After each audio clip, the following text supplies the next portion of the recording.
check.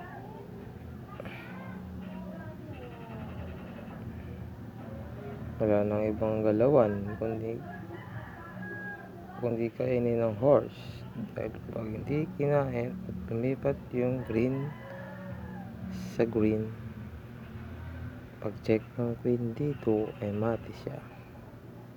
Kaya wala siyang ibang choice kundi i-takes yung horse or knight, then check. Hindi pwedeng kainin dahil open check. May bishop dito sa gilid. Check, hindi rin pwede harang ang queen dahil may rook.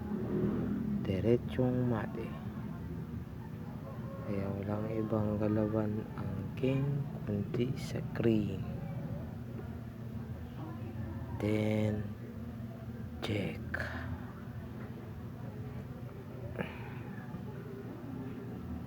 Check. Hindi na siya makakabalik sa puti dahil may tore. Wala siyang ibang galawan kundi i-cover ang queen, then check again, then mate. Mate in 4 moves. Okay.